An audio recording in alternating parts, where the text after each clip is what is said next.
Welcome to Stories of Impact. In every episode, we travel the world to explore intersections of science and spirituality. I'm your host, writer Tavia Gilbert, and along with journalist Richard Sergey, every first and third Tuesday, we look through a new lens at old traditions, hear from new generations as they dream up innovative solutions, and learn new ways to make sense of modern life. This is Stories of Impact, the art and science of human flourishing. In our last episode, we met Dr. Adam Cohen, social psychologist and psychologist of religion at Arizona State University. He and Dr. Catherine A. Johnson, ASU Associate Research Professor, shared their discoveries about the positive impact of fasting on the Jewish high holiday of Yom Kippur. Today, we're in conversation with three researchers, including Dr. Cohen, who share another project that explores the way religious ritual connects participants more deeply, not only with their faith, but with their community. This time, not through the practice of abstaining from food, but by breaking bread together.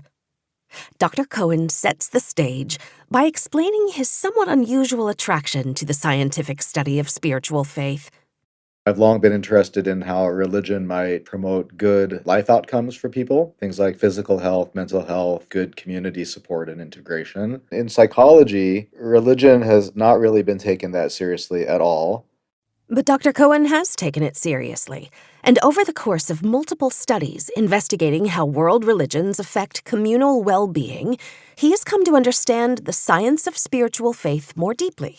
And one of his core beliefs is not exclusive to followers of any specific religion. It's a universal human truth. People like to get together with a shared purpose and a shared identity. They like to share food together. That solidifies their sense of connection. Each Friday year-round, Jews worldwide gather to break bread over Shabbat dinner, the Jewish day of rest. Traditionally, those who observe Shabbat gather in community to light candles, read from the Torah, pray, and sit around a table to share a meal. And Dr. Cohen has always thought that Shabbat dinner almost certainly does have a good effect on people's social connection and maybe other indicators of well-being. I think that wisdom is present in lots of spiritual traditions. And Dr. Cohen's colleagues, including Dr. Arielle Levites, had the same idea, that perhaps Shabbat was a practice with measurable impact. Here's Dr. Levites. We share that hypothesis that the components altogether, Friday night, food, shared intention, that will see perhaps some interaction effects where we see some of the strongest social connection and belonging outcomes there.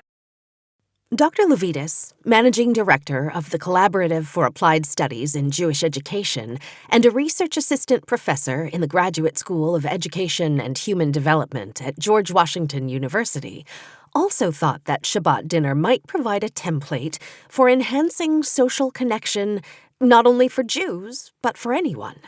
Jews and the American Jewish community have long believed that Shabbat lends some kind of binding structure to community. We see a lot of initiatives that if you want to build community or you want to bring people in who have been sort of peripheral, let's say, to the Jewish community, the way that you do that is that you have a Shabbat dinner. So the research team imagined a study that could answer the question, does Shabbat dinner as a spiritual practice increase social connectedness? That question was personal to her because of one of her core beliefs. We cannot flourish alone.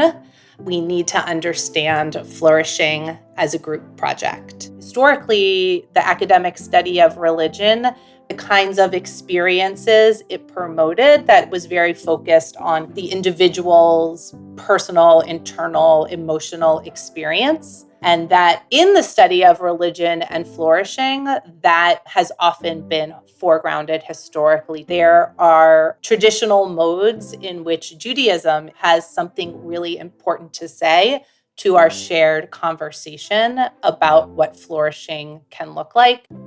So Dr. Cohen and Dr. Levites enlisted the participation of Aliza Kline, founding president and then CEO of OneTable, an organization designed to help young Jews develop the independence and the confidence to observe the ritual of Shabbat dinner in their homes and to share the experience with their friends and loved ones. Kline was enthusiastic about doing a research project that would dive deep into the data about whether Shabbat dinner had the potential to increase flourishing. What does it mean to have new data that uplifts a home-based practice, that enables people to create this sense of connection inside their own home with a lot of validity? If we actually have data that can say, you too can create this, and people will leave potentially with a stronger connection to each other and to your greater community, then maybe it helps other institutions have permission to think more creatively about how their members are engaging with each other, just maybe not on their property. So what did OneTable's design offer Dr. Cohen and Dr. Levites and the research team? Kline says, there's a couple of things that are unique to OneTable's particular kind of Shabbat dinner intervention. OneTable provides guidance, suggestions, guardrails. We provide what we call nourishment credit, which is actually financial support to take the burden off of hosting 8 or 10 people. Maybe you want to order in some food. Maybe you need an actual table or chairs to serve this. Maybe you need a traditional ritual object. You tell us what you need.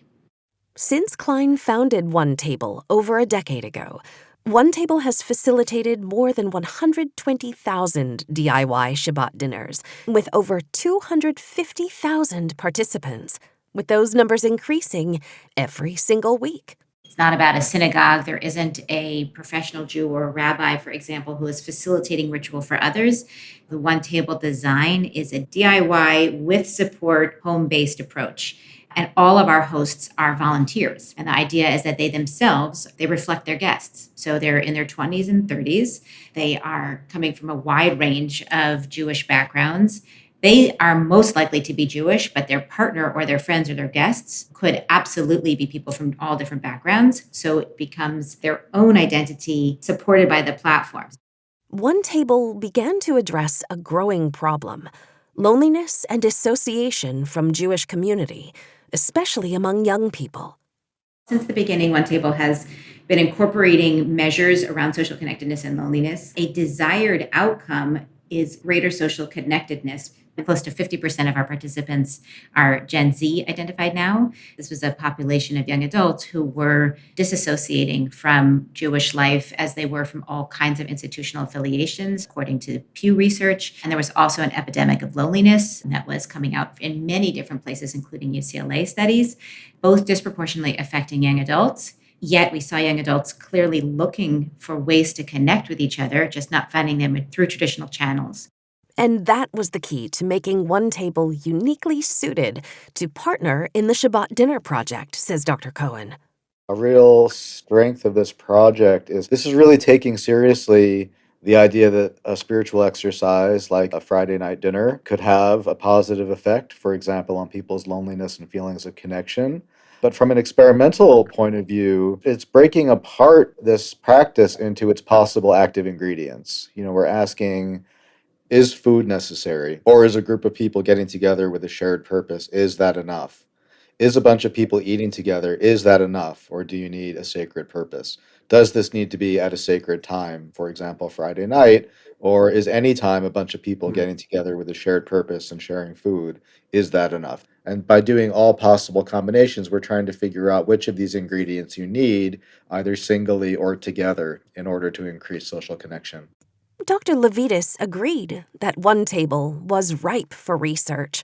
There's something about Shabbat dinner that helps us connect is, I think, a working hypothesis that's actually shared among a lot of people who work in the Jewish communal sphere. People who aren't Jewish and are designing programs around shared meals actually also share that hypothesis, that there are other programs that exist right now in this building civic dialogue space or providing interfaith opportunities, all these kinds of initiatives. A lot of them actually had experiences of a Jewish ritual meal. Sometimes they cited Shabbat dinner, sometimes they cited a Passover Seder, but they had some experience of a Jewish ritual meal, even if they themselves were not Jewish, that they thought was powerful. And I think that they've been quite respectful in how they've interpreted that to inform the design of their own programs.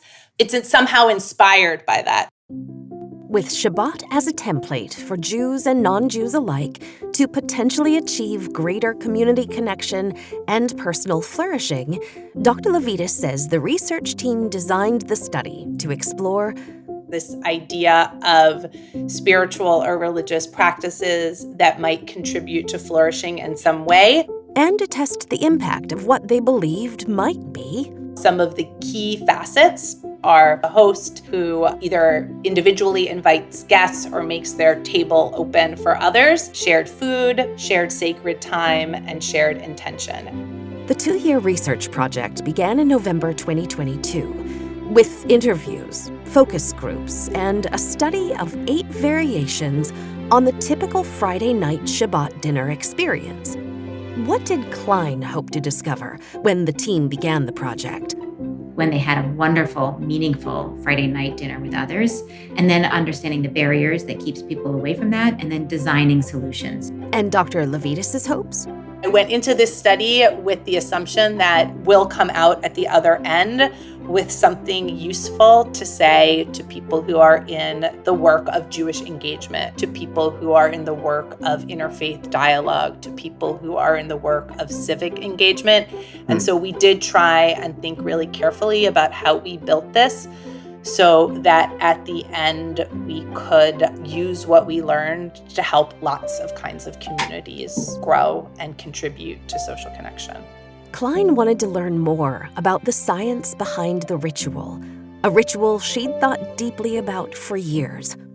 There is something that is a sacred act of breaking bread. In the Jewish tradition, we say a blessing over the bread, really thinking about the role of the breath of life that was inspired, where the seeds grew and how it cultivated and how we partner with God to bring this bread forth.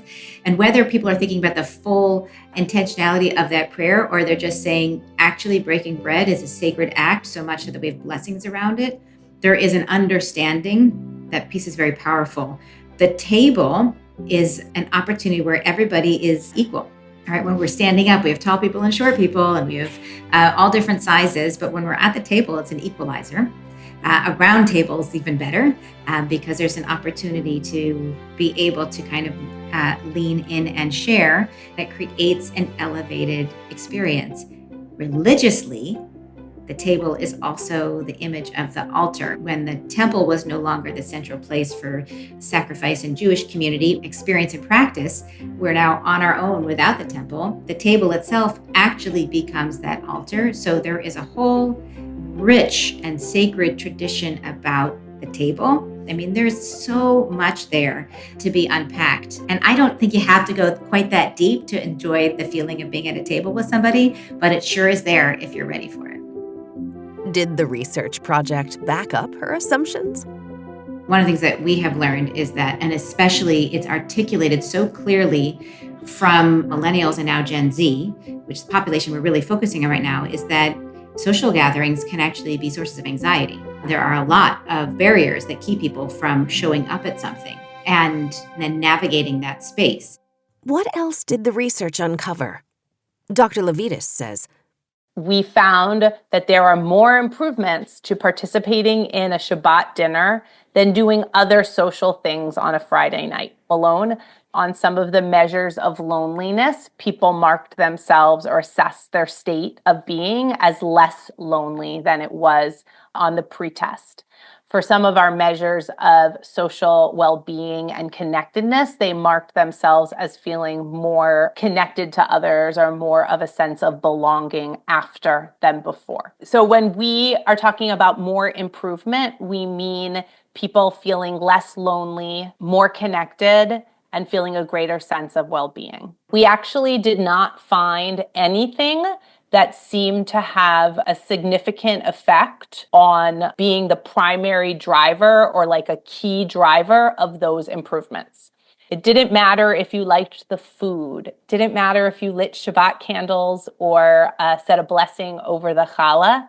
It didn't matter if you went to the gathering with a close friend or were less well connected to the people there. So all of these things that we imagined would perhaps be positioned to make an important contribution to somebody's outcomes after a Shabbat dinner, none of those things proved to be a clear driver of those improvements. And that is not entirely, but largely true for most of the measures across all of the gatherings.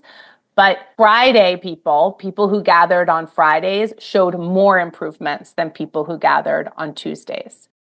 Participants may not have cited the quality of food as a factor in whether or not they felt less lonely, but Dr. Levites was still surprised to discover that food could be a barrier to a fully flourishing Shabbat dinner.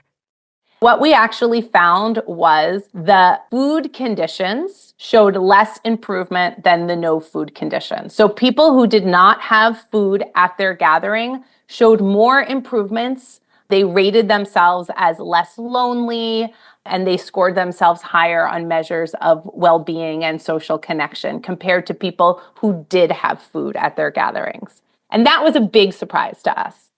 So what's her assessment of those results?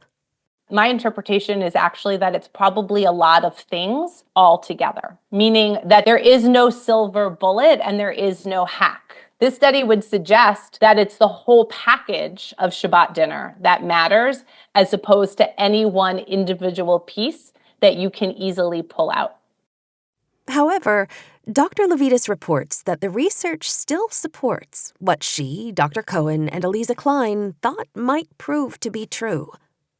In its sort of whole form, with integrity to actually what Shabbat dinner is on a Friday, with food, with people being able to make the choices about what it meant to welcome the Sabbath with their friends, then we actually did find more improvements for that group in our measures of social connectedness than for people who did other things with other people. It does seem as though, yes, Shabbat dinner is a lever for social connectedness. It's exciting that the research substantiates long-held assumptions about religious ritual. Shabbat dinner is meaningful for building a sense of social connectedness, for mitigating loneliness, for improving belonging. That actually is bearing out in our research. So gathering on Fridays and Shabbat dinner both seem to demonstrate a greater capacity for improvements in terms of your orientation or feelings about humanity. So they're good for sort of sparking a warm feelings about all of humanity, and actually surprisingly less good for developing feelings of connection and belonging to other Jews. Less good? That was another surprising finding. The reason, says Dr. Levites, is that Shabbat dinner provided a space for Jews to bring their authentic selves and to take some risks in how they related to others across the table. And that's not always comfortable. We actually asked people all of the things they talked about on their Friday night with others, right? We know that already Shabbat dinner is a place in which feelings about challenges associated with October 7th, including anti-Semitism and Israel-Palestine, that's a place where that actually surfaces for people and plays out for people. And people talk about different things at a Shabbat dinner than they talk about in other kinds of social gatherings. So there are three things that people talk about at a Shabbat dinner that they don't talk about at another kind of social gathering. And those things are Jewish identity, Israel, and anti-Semitism. That's probably not shocking that those things are more likely to show up at a Shabbat dinner, but I think it can point to the ways in which the conversations at a Shabbat dinner can bring up feelings that are very intense, can bring up disagreements, and surface potentially polarizing ideas. And so people are talking about hard things at a Shabbat dinner. And I think that is another thing when we think about how Shabbat dinner is not just a Friday night, right? It's not just that it has more improvements. It does a better job of mitigating loneliness. It increases social well-being more than other kinds of things. It's also a venue for different kinds of discussions. And those are sometimes hard discussions. What will the research team do now that they have their findings? Dr. Cohen and Dr. Levites will continue to study the intersection of science and spirituality and to look for practical interventions that can be scaled to help individuals and communities flourish. And Kline? We're now experimenting with older adults to see what it looks like to actually help them. Those who are at the stage of life where if they had kids at home, they no longer do, maybe they're empty nesters or transitioning into retirement. Now, older generations are also moving, sometimes to be near their kids, and they are starting a new stage of life with the same lack of rootedness that the young adults have. So we have started experimenting. We're calling it Together at OneTable, and it is specifically designed for people who are in this new stage of life. Some of the same exact barriers that were uncovered when we designed this for young adults are also showing up, right? Some of the same concerns that we are trying to figure out, okay, how do we help someone go from the motivation to meet people and have a really beautiful, comforting, welcoming, intellectually rigorous Friday night dinner in someone's home? How do we go from the concept to the practice, to the reality of it? In the future, Kline hopes that the Shabbat dinner study allows organizations like OneTable a framework to offer the enrichment of Shabbat to more people, whether or not they identify as Jewish. This study, to me, is incredibly exciting because there's been a lot of movement in terms of understanding social isolation and disconnectedness.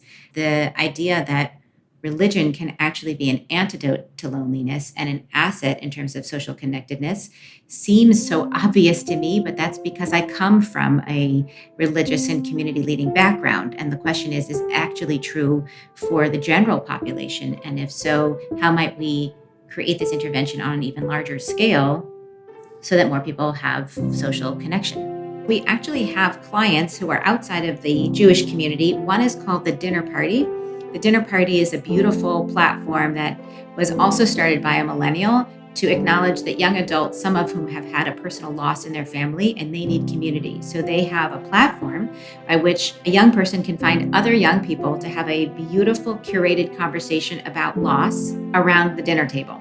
So it's a beautiful expansion of OneTable. Those same folks are involved in the People's Supper and other gatherings that have been designed specifically at times of high polarization, like we are in America right now, to bring people together, whether it's for a Sunday dinner in a religious context or a Tuesday dinner in terms of bringing together people who are specifically across political spectrum. What are the benefits of making it a ritual where there is the shared food, the intentionality, the cause that's bigger than yourself? If those three ingredients turn out to be essential and in different frames, that'll be really clarifying for people who are also struggling to bring people together and need to know the right ingredients to do it.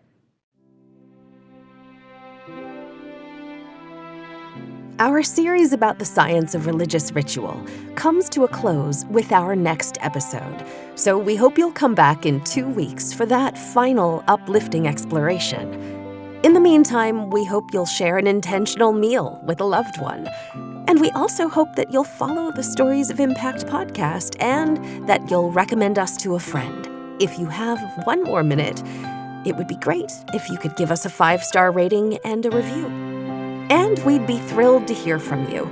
You can find us at our new website, storiesofimpact.org. This has been the Stories of Impact podcast with interviews by Richard Sergey and Tavia Gilbert.